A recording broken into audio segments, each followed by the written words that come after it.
Alright YouTubes, today's video is going to be about blending pastel colours.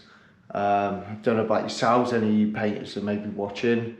I've had issues with blending pastel colours, even when the colour match is really good. The issue I have is I can always see where it's been blended and just seem to be chasing it out all the time. And the paint system that I'm on here, if you're not regular to the channel, is Mipa, so I'm on Mipa WBC, so I use the whole system, start to finish on every job. There's no special procedures that they mention for these type of colours, these pastel colours, on the data sheet or from Mipa themselves. Spoke to Mipa, they've not really got any fix for it, so I've sort of experimented with it. It's not horrendous, but I can see it in certain lights outside, and I've had trouble with a few colours. A Porsche colour called Crayon matches pretty decent edge to edge, but I can just, you know, sometimes I just need a small bit of base coat on a job. Don't want to be colouring loads of areas or going edge to edge or dragging it out into other panels, but I can always see where it's blended. It's such a strong, these pastel colours are so sort of strong covering, and a lot of them are based with a lot of white. I think what it is it's the pigment's just too strong in water base. Mipa's a really got really good opacity. It's a real good covering water base coat. Some aren't, so it is quite hard to lose that across a panel. I've had trouble with the Porsche Crayon colour, but I can always see where it's blended. And another one is Volkswagen Pure Grey. It seems to leave like a black band in this Mipa water base. I've done it where it sort of leaves a black band around it, and I couldn't get rid of it, just chasing it. So what I've found, and I've experimented with this and spoke with Mipa while, you know, the Mipa rep as well, and he knows about this issue, and I think it is probably an issue with a lot of water-based paints. I can't say for solvent because I've never done it in solvent-based coat, any of these pastel colours. But I think it does seem to be a common theme with these pastel colours. So the job I've got here is a Volkswagen Golf. We've had a quarter panel repair to do and lower quarter panel repair to do. So it's quarter panel and blend and the rear bumper, and I'm going to try and blend on this rear bumper as well. So small repair on this side, and try and blend on this. There's a few shades. This is, yeah, Moonstone Grey this is called, so I haven't done this one. There's a few shades. These ones that are sort of a bit bluey, and yeah, they're difficult. They are difficult, more difficult than effects colours sometimes, I think. I find the pastel colours that may have a bit of effect in them seem to blend okay, so maybe they're washed out a little bit, and that's what I found. It needs to be washed out, not initially. So I am still experimenting with these pastel colours, but the last one I done, it was that Porsche Crayon colour again, and it blended really well with what I've done. So I'm gonna go with that again. These pastel colours cover really well. So what I found is I need to wash it out. So the last one I done, and I was really happy with how it blended. I couldn't see it at all in all lights. I get coverage on there, so a couple of sort of medium light coats for coverage, and a little bit of blending. Keep my blending a bit smaller, but still blend it as normal. Because I've got a few blends to do here into this door, up this quarter. I'm not going to go colouring everything. So I found, get the coverage on there, two sort of medium coats, one after another, and dry them out. And then what I done is if I show you what it is.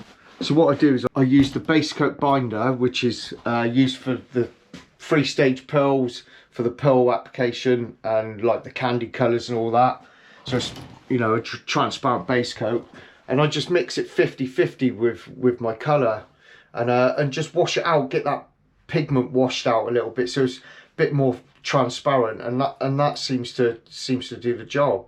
Once I've mixed it with the base coat binder and washed it out a bit, and then do my blending, it's not an effect colour, but I've done the drop coat, so Mipa's 1 bar drop coat, to try and maybe make the coverage a bit less and help the transition of blending, and it seemed to work. So I'm going to do the same again on this one. They all seem to pick up a little bit different depending on these greys especially. Some pick up like a black halo, some show like they look too white. So yeah, they are a bit of a pain. This colour is very similar to the Audi Nardo greys, not far off at all. My Spectro seems to struggle with it, correcting them. It seems to throw them the wrong way sometimes. So we found a pretty decent shade. It seems okay. Yellow, a lighter shade.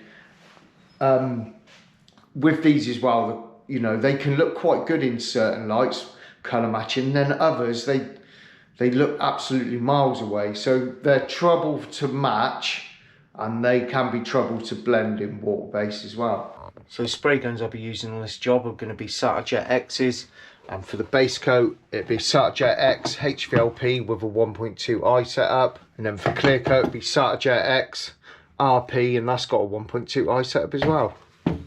So I'll get the paint mixed up, get it all degreased, blown off and tacked off, and we'll get some paint on it.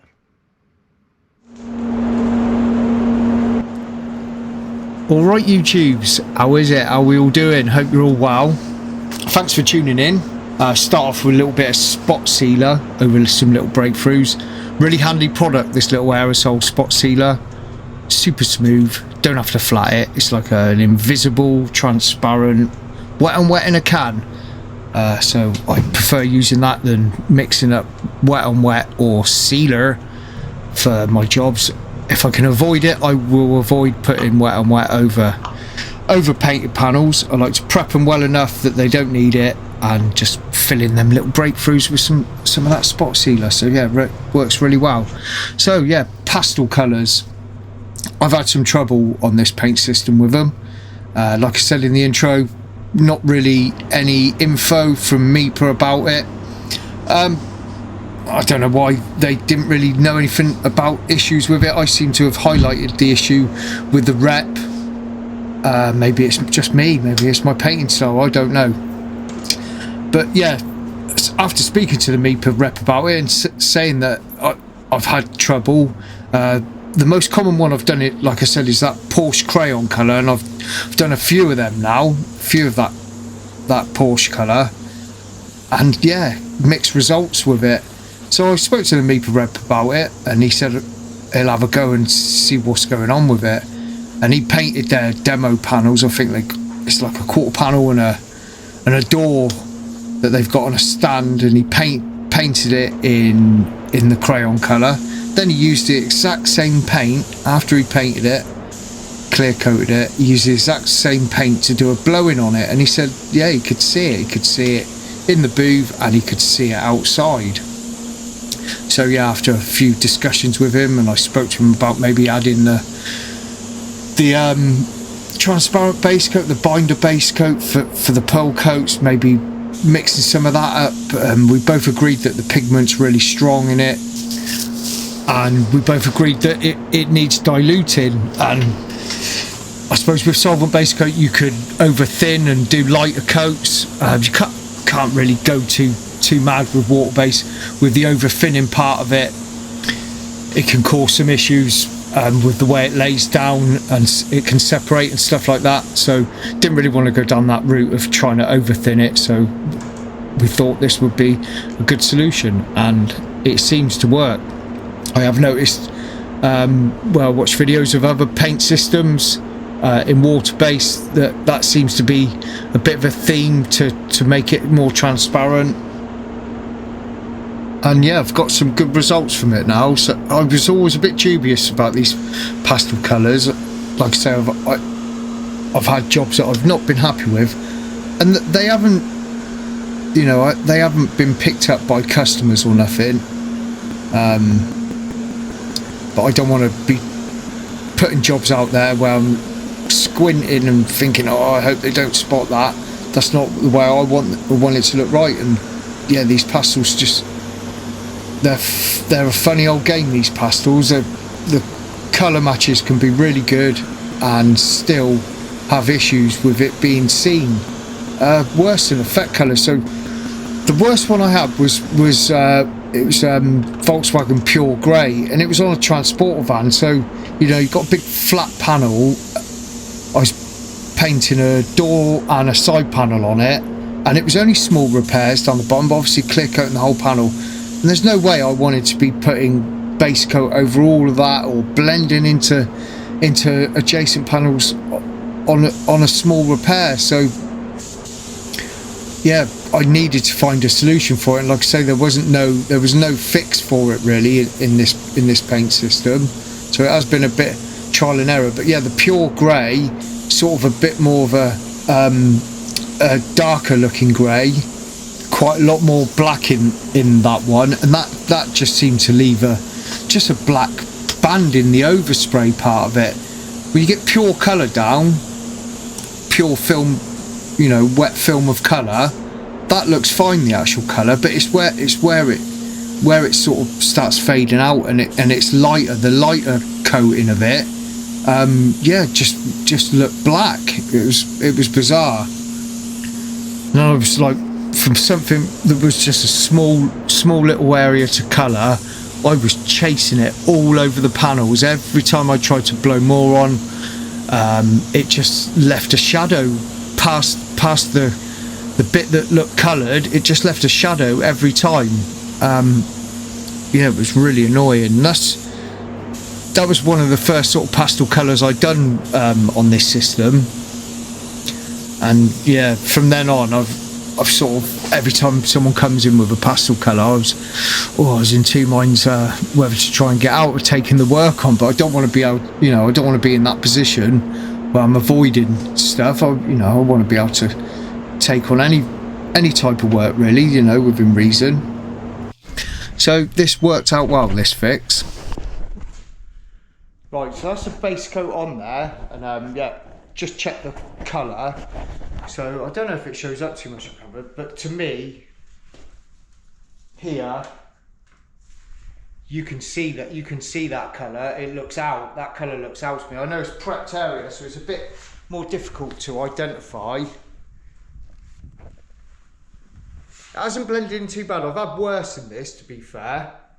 And like I say, this is a yellow and lighter version, which camera said was pretty close, and we've sort of tweaked it a little bit. It's changed now on Mipa. They got a new software on the computer, and it's called optimized version now, and it automatically does that for you. So I don't know whether that shows, but I can see my blend there, and I've done my blending how I'd normally do. I've, you know, kept a small little blend, not so much there maybe, but definitely it's these LED lights as well. You can see it looks bluey looking against that prepped area, and again on the bumper, it's sort of, to me it shows. Like I said, I don't know whether it shows on the camera too much. So before I go any further, I'll check the spray out. I'll give you a look at the spray out against the car. This is original paint here, it's not polished, but that looks a pretty close match to me. It's pretty decent. You would probably get away with that edge to edge. I'll stick it on my head a minute so I can show you with the light on it if it shows. Clear coat can make a little bit of a difference, but I just use solvent base coat, solvent degreaser as a shine. So with the light on, I think that's pretty decent. Even on the flop, maybe a tad light. That's pretty decent to me. So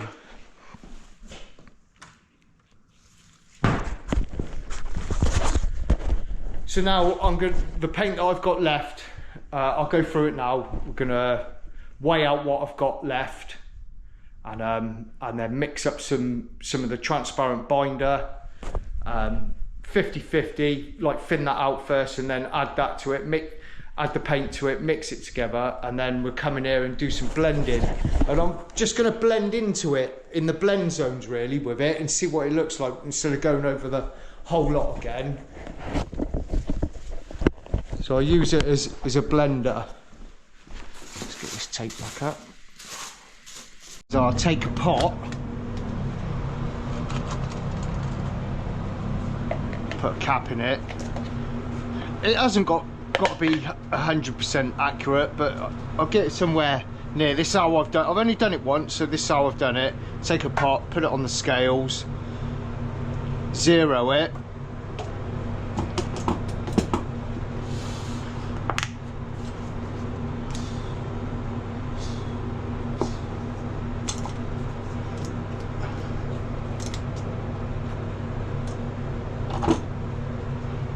Put my paint on there, which is thinned, so there's 115. So I want it roughly about that, the same, but I want the binder thinned as well, so it's all the ratios right. So I'll go on ready for use, WBC, and I'll just put in an amount until I get it with thinners to around 115. 0.09, try that.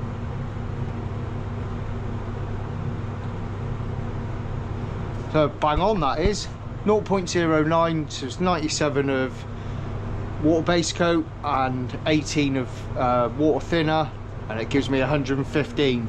So that's pretty accurate there, so I'll just use that. 0 on there.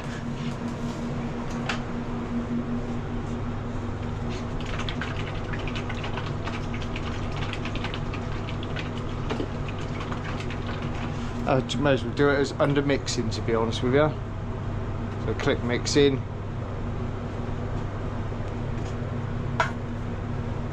Empty scale on there. Empty pot, sorry. Oh, I need to get some of this.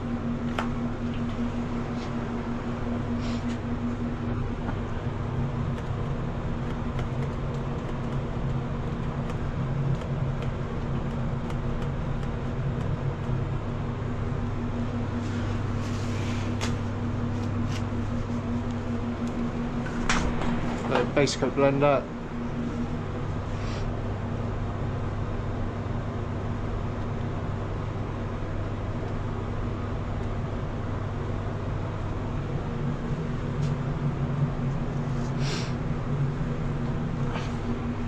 Thinner.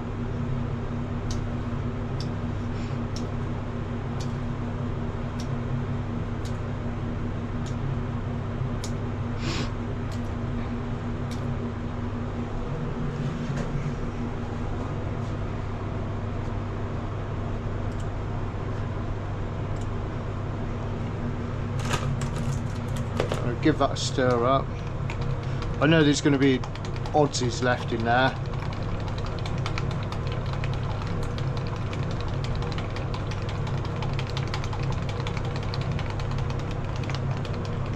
I'm going to pour all of this into there. I'll get some from around the edges.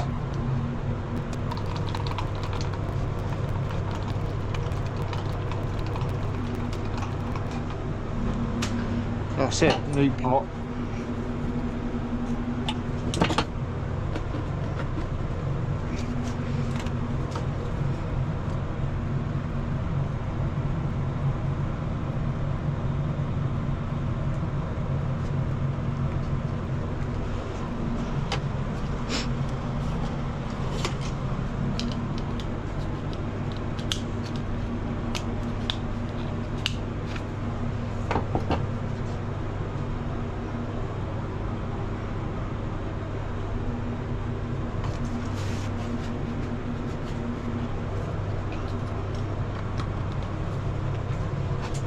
Label it so I know it's the diluted.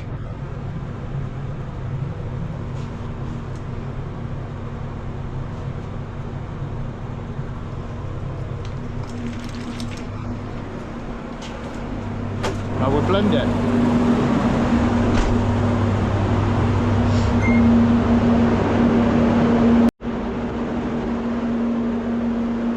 So before I got to this point with using the transparent binder base coat to wash it out, I was trying other methods, so I was using Mipa's blender coat, which is really for metallics, for filling in all your micro scratches in your prepping areas and stuff, and it was for blending metallics really. But even the rep said, well, give it a coat of blender coat, see if that makes any difference. And then yeah, 1 bar drop coat in the blend area, and yeah, got to this point now. So again, I'm still experimenting. So on this one, I'm just using the diluted version of the colour in my blend area instead of the last one I tried it on. I put more put that diluted base coat over the whole job, and then add a little bit of dye back in some areas in the main area where I'd already base coated. So to me, that there's a bit too much base coat on there. Then got to be a bit careful with water base, especially this Mipa one, with having too much base coat on and maybe it trapping some moisture. There's a risk of dye back, the clear coat going milky if moisture gets on it too soon on the clear coat. It sort of activates the moisture that's trapped in there. So yeah, I wanted to avoid getting base coat over my already base coated areas, the coverage area. So this one, I just used the dilution in my blend zones basically, just to avoid having too much base coat in one area, So a couple of times I went over the blend zone, bit lighter on the second application of the blending side of it, and dry on this one. I dry out every coat individually just to avoid any issues like that, like dye back, too much base coat on there, trapping moisture. Mipa recommend over 3 coats if you're doing like 3-stage pearls or any of them types of jobs, or you've got bad opacity colour where you're putting more than their recommended amount of base coat on. Normal covering colours are about 2.5 coats. They recommend putting an activator in there, so then there's another thing to think about. So yeah, this one I just used the base coat undiluted to get my coverage, which is 1 coat it will cover in, but 2 just to make sure I filled in scratches and stuff like that, and then a couple of coats in the blend zone really. And I did do a bit of a drop coat on it as well at the end over the whole lot, and yeah, just make sure I get all that completely dry before I go and clear coat. So clear coat I used on this, I can't remember exactly, CC9 it was, yeah, that's right, it was CC9. It was a little while ago I'd done this video. So yeah, Mipa CC9 on this, with a H25, which is the normal hardener, and the normal thinner, which is pretty much what I use on most jobs. Less single panels, or it's really cold winter time. And spray gun I use for the clear coat is my Satajet X RP with a 1.2i setup.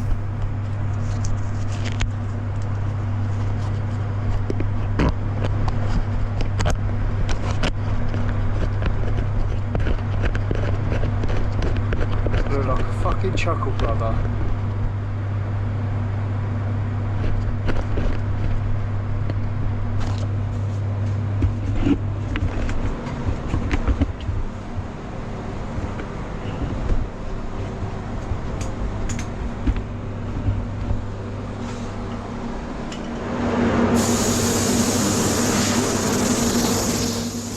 Just give it a nice tap rag before I clear coat it.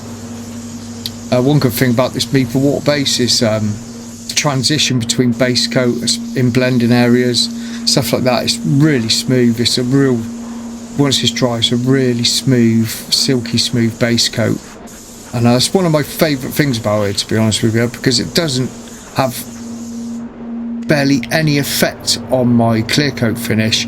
My base coat areas don't look different, which I've noticed with a lot of water bases I've used in the past.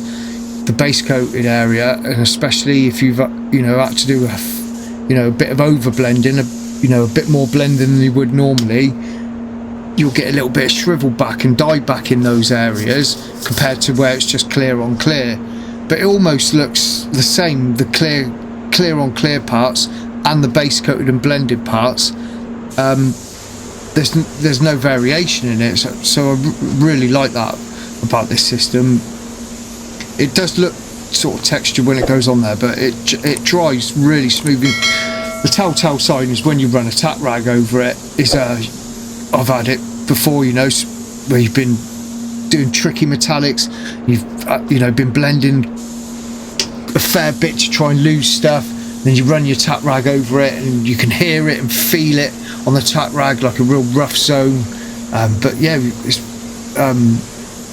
almost non-existent with this base coat. I suppose you could cause it in the end, but yeah, I've never had that issue. I have even had issues in the past with other water bases, and I've had it with solvent base coat as well, where I've probably over blended it a little bit. I kept it a bit too dry, and I've had to nib it and put more base over it because it just felt too rough, and it looked, you know, it would look rough. The appearance of the base coat wouldn't look right, but the appearance when you look through the clear and you look at the sort of, not the metallic or the effect, but like the texture, sometimes you can see the texture of the, you know, the finish of the base coat, the film of the base coat. You can see that through the clear, and yes, it's non-existent with this one. It's real smooth base coat, and it is a pleasure to apply. It is a bit different. It's took a bit of work, and you know, it can be a bit of a, it's a lot of things to it, a bit of a faff, I suppose. It's not straightforward, but once you get that, you know, it's the same with any paint system, that you've got little teething problems, you've got things you've got to iron out, and things that, depending on what you're looking for, there's going to be things you've got to tweak, you know, and it's going to be the same with any paint system. It's just not going to be per data sheet all the time. You've got to play about with it, and it's took a little while with this system, but yeah, I'm really happy with the results I get from it, and the versatility and the choices. Sometimes there may be a bit too many choices and options with stuff, but I like to explore them options, and you know, there's always benefits when you get a benefit on one thing. Like with clear coats or primers, they may specifically have a certain benefit to them, but normally there's a downside to having that benefit, so you know, you've got to weigh it up on the job. It's all speeds and, you know, results and energy, and there's all these factors involved with all these products that are specifically designated for doing one thing. You know, there's issues with paints, you know, there's problems, so you know, they bring out products that tackle those issues, but sometimes, you know, there are some downsides, you know, to having a specific product for a specific problem, you know. I hope that made sense. I'm not going to go back over it again.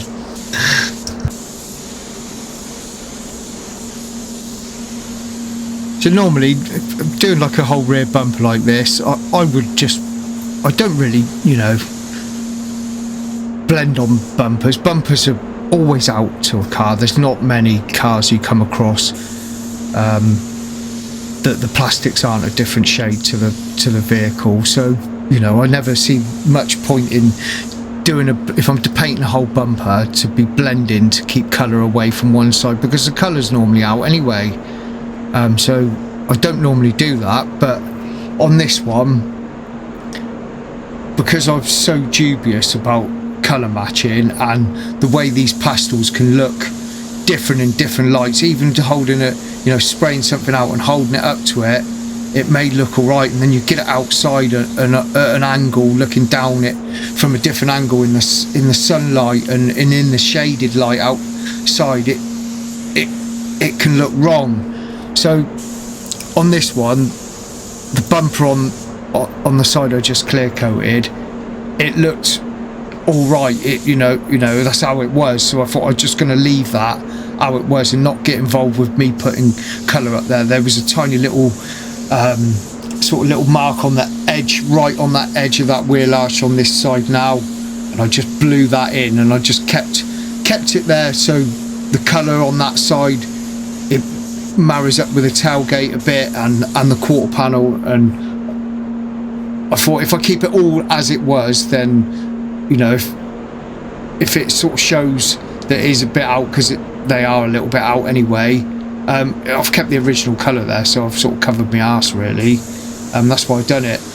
The only bit really edge to edge on this job would be that bumper corner that I've coloured to the tailgate, but colour match was good. I used my Spectro on it. Well, I used 2 Spectros actually, because I've upgraded my Spectro to Mipa's latest Spectro, which is the MA5. So I've upgraded that. So I did take an image on this car with the older one, the MA3, with the older software, and had all that saved. And then by the time I come to paint this job, I had that image, and then I redone it with the upgraded Spectro and the upgraded software, and the results were pretty much the same. So yeah, that was quite consistent, and even on the screen they can look okay, but in reality sometimes they don't. And I did find in the past that the Spectro was saying that it was making the colour better, but it was actually making it worse. Again, I refer back to that Porsche crayon colour. I went through a load of shades with that and Spectro, because I've done it a few times now, that colour, and I've reverted back to an old formula that was standard shade. I come across it twice in a row with 2 different jobs of that colour, that when I went on the system to mix it, there was no formulation for it, so it had been taken down. So there's obviously issues with it, with colour matching, or maybe the blending side of it, because the updates and everything they must come through from Germany, because the software's live all the time. It's always automatically updating. It has to be connected to the internet, so you get revised versions of colours, but they give you the option to go back. They're all dated. They give you the option to go back and use an older one, so you may have had a good match in something, or a spray out card, and you might want to use that version. And that happened with that crayon colour. It disappeared, so I had to ring the rep, and he had some old software that wasn't updated, and I managed to get a formula off of him. Then it came back on again, and then it disappeared again on another job that I was doing.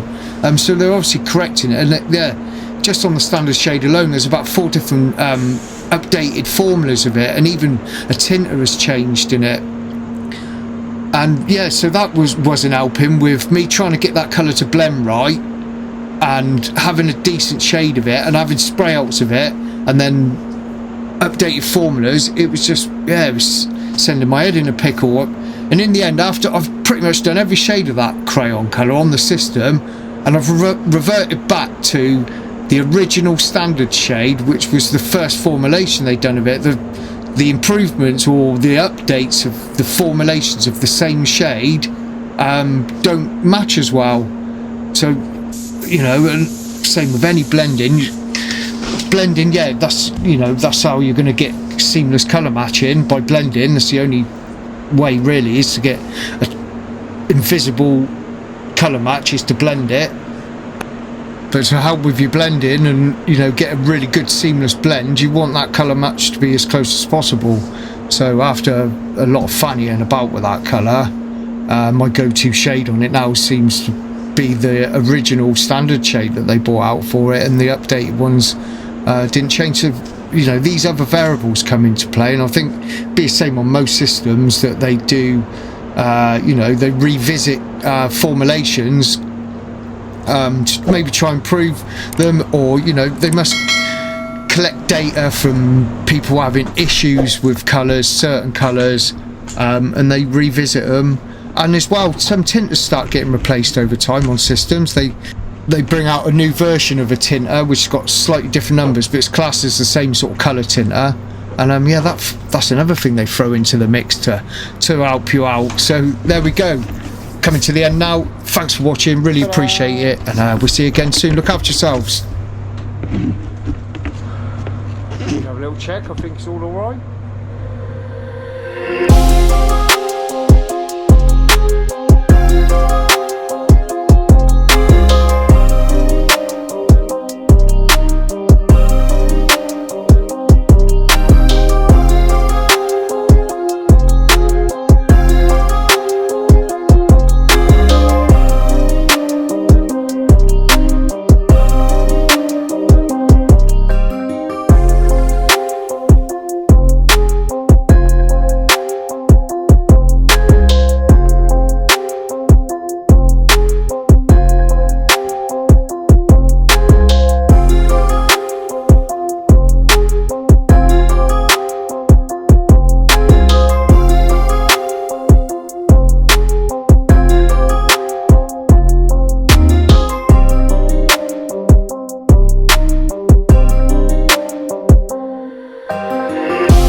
Edge to edge, and this looks pretty decent there to me.